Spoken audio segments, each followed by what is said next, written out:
learn more of Saren history, and what better way to learn of that history than from those who have survived it.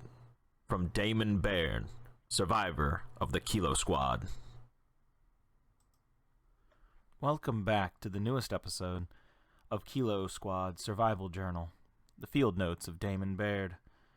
Last time we covered Damon's arrest and what he was charged with and the weapon he was charged with stealing.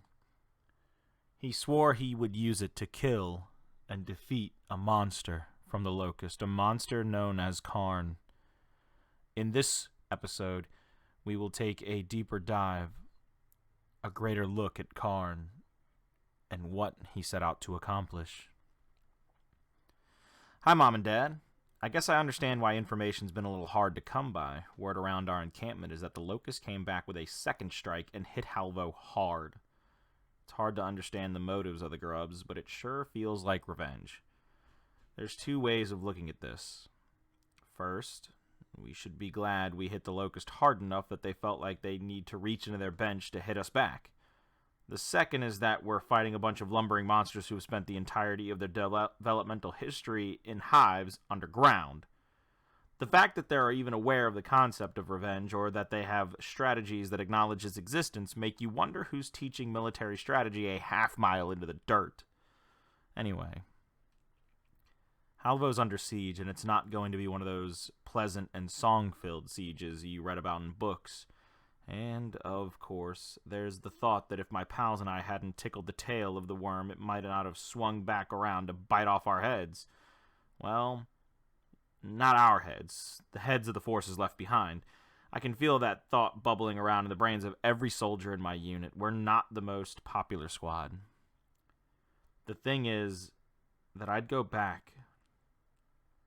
I asked if I could as soon as I got here, walked in and requested to be returned to active duty back in the bay. New CO's a guy named Tavlock. He asked me to leave the troop deployment to command, and I said I should bring any further requests to Iron Balls. I asked if a smile would have killed him. Didn't go over well. So, the story. I'll try and be brief. War stories, I'm starting to realize, are too often you had to be there affairs. I think I mentioned the convoy we were sent to check in on. Well, we caught up with that convoy, but not before something else did. There wasn't a gear left alive. There were hardly any bodies. Just a few bombed-out cars and the biggest e-hole I'd ever seen. We tried to call it in and were lucky enough to get Colonel Loomis directly, but he shut me up as quickly as he could and pointed us on to the Museum of Military Glory, where some grubs were causing some trouble. Attached here, Baird has given us a pamphlet for the Museum of Military Glory. We shall read over it. It was from the heyday and the glory days of Halvo. Welcome to the Museum of Military Glory. Here you will find a variety of artifacts from conflicts throughout Tyran and Saren history. It is easy to forget that war on Sera predates the current conflict known as the Pendulum Wars. By exploring war's role throughout the many years on Saren culture, we hope you will come to appreciate the vital role it has played in shaping our culture. The Great Hall. Offering an iconic and somber greeting to our guests, the Great Hall captures the loft and might of Tyran power on Sera. In the past, the Great Room has been used as a staging area for battles and a large number of state dinners. The Kashkar Wing. The silver-rich and warlike nation of Kashkar houses some of Sera's most iconic battlegrounds, including the infamous Anvil Gate. Thanks to a donation from the Matu family, the weaponry and armaments of contemporary and ancient Kashkar culture have been preserved for prosperity. The East Wing. Highlighting a number of artifacts from the estate of Nassar Embry, Cog Allfather Prime, the treasures of the East Wing place a special focus on the early years of the Cog's formation. The West Wing. Currently under construction, the West Wing houses a variety of traveling exhibitions. The current exhibit highlights an anthropological history of Saren Hollow, pieced together by noted researcher Dr. Niles Sampson. Those of you who have played through Gears, all of them, even 1 and 2 and now 5, will know that name, Dr. Niles Sampson. You see, Niles is the voice of the computer. He is the brainchild of the Locust. They are his children, his creation. Finally, there's the archives. These subterranean vaults hold the majority of the museum's collection, where they are meticulously indexed and frequently accessed by visiting researchers. We continue his letter on the next page, along with a drawing of the monster known as Karn. Is it unfair of me to wonder what a bunch of ugly, smelly grubs wanted with a museum? Is it stupid of me to realize that this was exactly the kind of question that I should have been asking at the time? I guess I thought that a museum seemed as good a place as any to fight a war, knowing my occasional ability to lapse into periods of what Dr. Howe called divergent thinking. It is not entirely impossible that part of me even liked the idea of fighting one of the most big battles as a leader, surrounded by the trappings of cog history.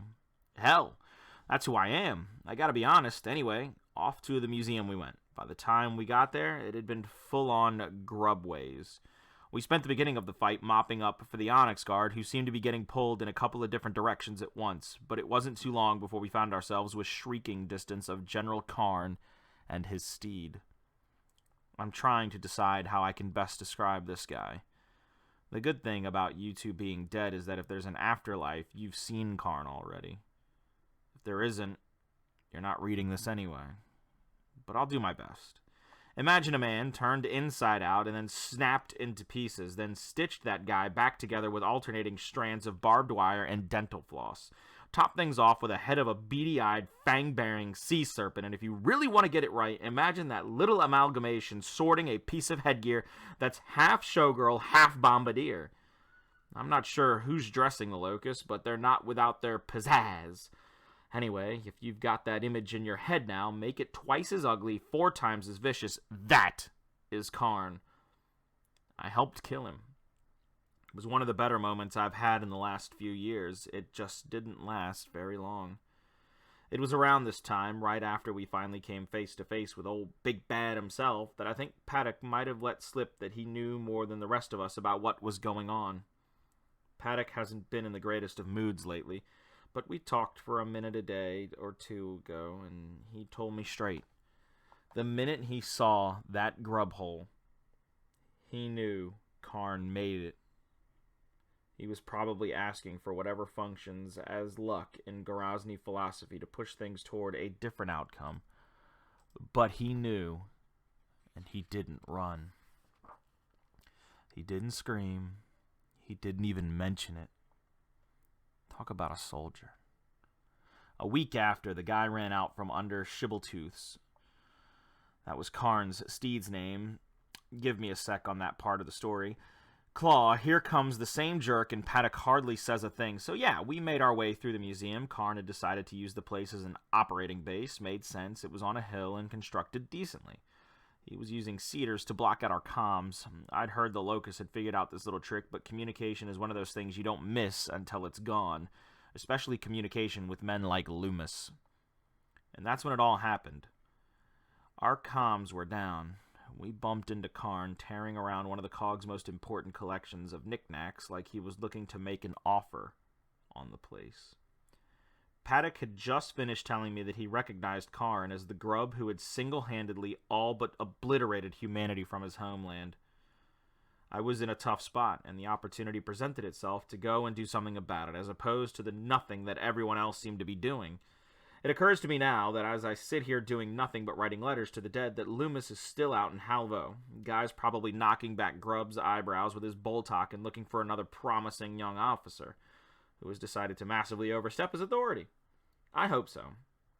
It'll give the good Colonel something to do in his free time. There was a brief moment where I thought I might have learned something from Colonel Ezra P. Loomis, and in that moment I thought he might have learned something from me. I can't say whether or not I still think that to be true. Let's hope it's possible. Otherwise, it's going to be an awfully long war. Signed, Damon Baird. And ladies and gentlemen, that will conclude today's episode where we talk of Karn's offensive, what he's taken already from the Cog, and where he set up shop and the first face-to-face meeting between Kilo Squad and Karn. What lies below Paduk's knowing eyes? What has he seen? What is to come of all this? Hopefully we will get more in depth and find out next time as we continue our read through the Kilo Squad Survival Journal, the field notes of Damon Baird. If you like this content, please leave a like, a comment, or possibly subscribe. Share it if you like. This is Colin the Crow Clark. I thank you for your time, and I'm signing off.